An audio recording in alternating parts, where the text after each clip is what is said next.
इस वीडियो को देखिए जहां दूसरे बच्चे ऐसे वल्गर कंटेंट बनाकर लाखों में फॉलोअर गेन कर रहे हैं, वहीं अभिनव अरोड़ा ने लोगों को भक्ति करना सिखाया। फिर क्यों लोग इन्हें ट्रोल करते हैं। अभिनव अरोड़ा के आप पर नीचे जाओ, इनको करो नीचे, पहले इनको मर्यादा है मैं। तो अच्छा है, ऐसे अगर इन्फ्लुएंसर्स हैं जो कहीं गलत कुछ देख रहे हैं तो उसके ऊपर वो बोल रहे हैं, परंतु उनका क्या जो सिर्फ समाज में गंदगी ही परोस रहे हैं। अभी कुछ दिनों पहले श्री अनिरुद्धाचार्य जी के ऊपर सारे यूट्यूबर्स ने वीडियो बनाया, अनिरुद्धाचार्य एक्सपोर्ट, रोस्टेड, ये वो पता नहीं और क्या क्या। फिर उसके बाद अभिनव अरोड़ा।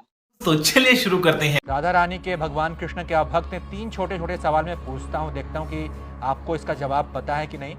आइए देखा जाएगा। भगवान कृष्ण के पास जो सुदर्शन चक्र था वो उन्हें किसने दिया था?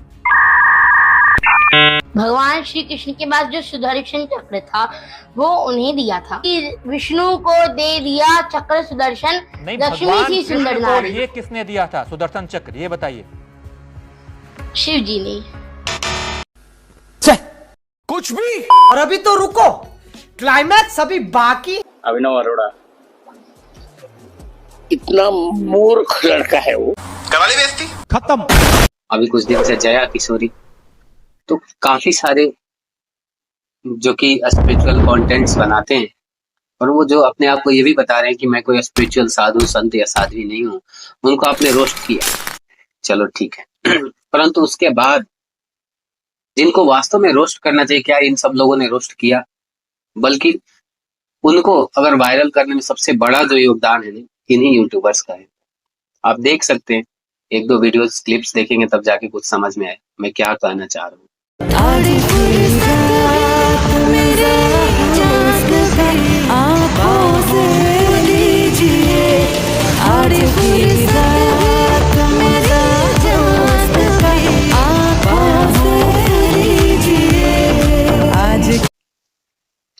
कुछ समय पहले एक और मैंने वीडियो देखा था, अभिनव से कई लोग सवाल करने, तू आज भी स्कूल नहीं गया? तू आज भी स्कूल नहीं गया? आज भी स्कूल नहीं गया? नहीं। इसके अलावा और भी कई तरह से बच्चे को परेशान किया जा रहा था। आपने फोन पे रोस्ट किया, ये किया, चलो वो एक हद तक ठीक है, ट्रोल कर रहे हो। उसके पिताजी उसके पीछे लगे हुए हैं, आप जानते हुए भी फिर उस बच्चे का नाम ले लेके उसको अभिनव अरोड़ा ट्रोल किया जा रहा है। बच्चे का माइंड कैसा होता है, आप जैसे उसको डालोगे वो वैसा बन जाएगा। मुख्य ये बात ये है कि हो सकता है एक दिन ऐसा हो कि अभिनव यही इन्हीं कारणों से, जो कि बड़े बड़े संतों से मिल रहा है, महात्माओं से मिल रहा है, वो जाके उनके चरणों का स्पर्श कर रहा है, उनकी कृपा से वो एक दिन भगवान का शुद्ध भक्त बन जाए। नहीं भी बने तो वो कोई गंदगी नहीं परोस रहा था। लेकिन जो लोग गंदगी परोस के और कमा रहे हैं और उनके पीछे उनके ही पिता और माता का हाथ है, उसमें आप क्या कहोगे? उन लोगों पे आप लोगों के वीडियोज क्यों नहीं आते? उन लोगों को क्यों नहीं रोस्ट किया जाता है? उन लोगों को हीरो हीरोइंस जो वेश्यावृत्ति है उनको आप हीरो और हीरोइंस के नाम दे देते हो और सारे काले करतूतों को आप छिपा देते हो। ये किस हद तक सही है? एक मैंने अभी 2 से 3 दिन पहले एक वीडियो देखा था, तो उसमें बहुत ही सुंदर तरीके से एक भाई है, उन्होंने समझा रखा है बहुत सुंदर तरीके से। तो आप ये वीडियो देखिएगा, स्किप मत करिएगा, आपको कुछ समझ आए तो कमेंट करिएगा। पहली बार जब मैंने इसको देखा तब लगा बच्ची लिक्विड नहीं। इमेजिन करिए कि आपकी बेटी अभी बच्ची है और वो एक ऐसे इंसान के सामने रिवीलिंग क्लोथ्स में डांस कर रही है जिसकी नीयत बिल्कुल भी ठीक नहीं है। तो क्या आप उस बच्ची को उस आदमी के सामने डांस करने दोगे? नहीं ना। अब आप ये सोचेंगे कि मैं ऐसा क्यों कह रहा हूँ, इसका जवाब आपको आने वाले कुछ मिनट्स में मिल जाएगा। आज की इस वीडियो में मैं आपके सामने पैसों में अंधे कुछ ऐसे पेरेंट्स सामने लाके रखूंगा जिन्होंने बेशर्मी की वो हदें लांघ दी जो कि आपने कभी सोची भी नहीं होंगी। चंद फॉलोवर्स और पैसों के चक्कर में अपनी छोटी बच्चियों की जिंदगी खराब कर रहे कुछ पेरेंट्स। यही हो गया है आजकल सोशल मीडिया पे एक ऐसा नंगा खेल जिसकी कोई एज लिमिट नहीं है। तो चलो बिना किसी टाइम वेस्ट किए लेट्स स्टार्ट टुडेस वीडियो। कुछ टाइम पहले एक डांस वीडियो वायरल हुई थी, शायद आपने ये वीडियो देखा होगा। उस वीडियो में सबसे आगे ग्रीन ड्रेस में जो लड़की सबसे ज्यादा वल्गर डांस कर रही है, उसकी एज आपको क्या लगता है कि क्या होगी? मैक्सिमम 10 से 11 साल। और सबसे पहले ये गाने को सुनो जिस पे ये डांस कर रही है, उसके लिरिक्स क्या हैं?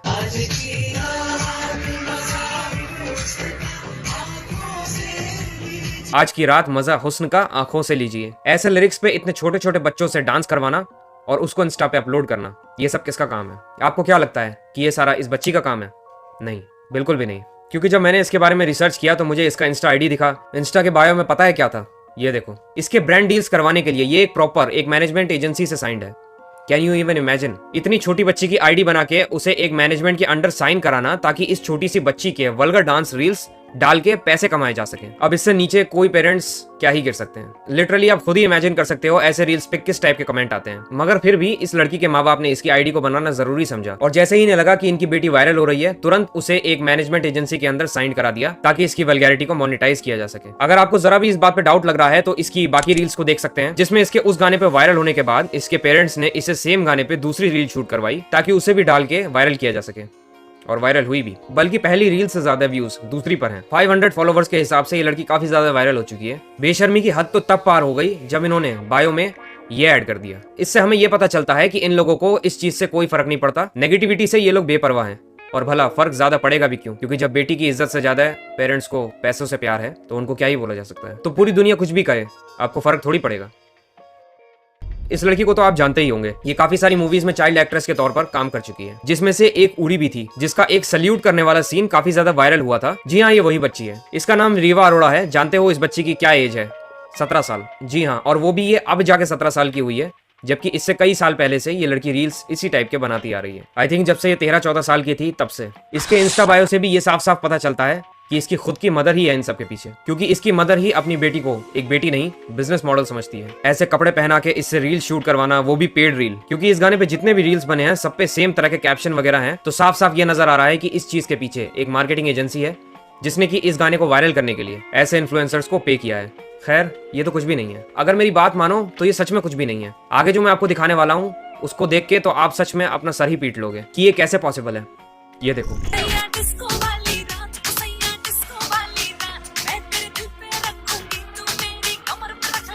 हाँ, ये वही माइनर लड़की है। इसकी मदर ने इस बच्ची से पैसे कमाने के लिए लिटरली एक आइटम सॉन्ग करवा दिया। जस्ट इमेजिन कि कोई इतना ज्यादा डेस्परेट कैसे हो सकता है पैसों के लिए। आई मीन पैसा जरूरी है, बट तुम अपनी बेटी को ही एक प्रोडक्ट की तरह देख रहे हो जिसको बार बार सेल करके लगातार पैसे कमाए जा सकते हैं। और सबसे बुरी बात तो ये है कि इस बच्ची के साथ जो मॉडल है वो साफ साफ दिख रहा है कि 18+ है, मगर फिर भी एक बच्ची को यहाँ पे ऑब्जेक्टिफाई किया जा रहा है, वो भी उसके मदर के परमिशन के साथ। यही नहीं, इसकी एक वीडियो मीका सिंह के साथ भी वायरल हुई थी, जिसमें एक बार फिर से काफी अजीब लिरिक्स पे चिपक चिपक के डांस करते हुए इसको देखा जा सकता है। जानते हो मीका सिंह की एज कितनी है?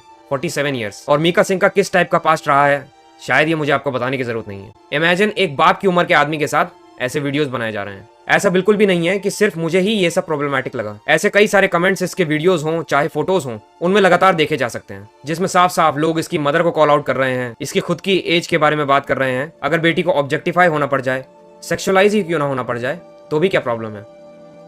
अब आते हैं उस पॉइंट पे जिससे मैंने इस वीडियो को स्टार्ट किया था। मैंने आपसे स्टार्टिंग में एक सवाल पूछा था कि क्या आप लोग जानते हैं कि सामने बैठा हुआ इंसान आपकी बेटी पे गलत नजर रखता है? क्या तब भी आप अपनी बेटी को रिवीलिंग कपड़ों में उसके सामने डांस करने देंगे? अब इन केसेस में सामने बैठे इंसान ये हैं कमेंट्स, और बेटियां रील्स हैं।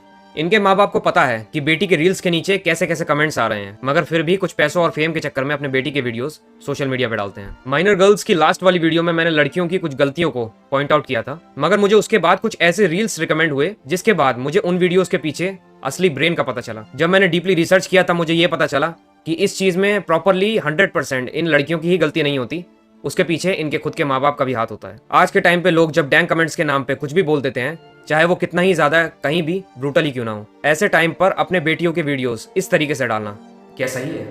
ये सब चीजें सोशल मीडिया पे तो सही लगती हैं कि फॉलोवर्स आ रहे हैं, सोशल मीडिया पे ब्रांड्स हैं, पैसा छाप रहे हैं, मगर सिर्फ इमेजिन करो कि इन बच्चियों को अपने रियल लाइफ में क्या क्या फेस करना पड़ेगा। क्योंकि जो लोग सोशल मीडिया पे कमेंट कर सकते हैं वो रियल लाइफ में भी तो कर सकते हैं। इनके माँ बाप ने सोशल मीडिया के कमेंट्स को तो इग्नोर कर दिया, मगर क्या इनके माँ बाप रियल लाइफ के कमेंट्स को भी इग्नोर कर पाएंगे जो ऐसे वीडियोस देख के बाकी लड़कियों के फेस पे ऐसे कमेंट करेंगे?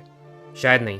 तब इनका खून खोल जाएगा, और खोलना भी चाहिए। मगर ये खून तब क्यों नहीं खोलता, अपनी बच्चियों को प्रोटेक्ट करने का फील तब क्यों नहीं आता जब यही सारे कमेंट्स सोशल मीडिया पे हो रहे होते हैं? तब भी तो वर्चुअली लोग गंदे गंदे इवन वल्गर से वल्गर कमेंट्स इनकी बच्चियों पे करते हैं। तब तो ये बायो में नॉन चैलेंज लिख के सोचेंगे कि सब कुछ नॉर्मल हो गया। खैर, मुझे पता है कि मेरे इन वीडियोस को बनाने से इन लोगों के ऊपर कोई खास कुछ फर्क नहीं पड़ेगा, मगर मेरी वीडियोस को देख के अगर थोड़ा बहुत भी आपके ऊपर असर पड़ा हो तो प्लीज अपने घर की बच्चियों पे थोड़ी नजर रखो कि वो सारा दिन फोन लेकर क्या करती रहती हैं, क्योंकि कहीं ऐसा ना हो कि मेरे अगले वीडियो में आप ही की बहन या बेटी की रील्स अचानक से आपको दिख जाए।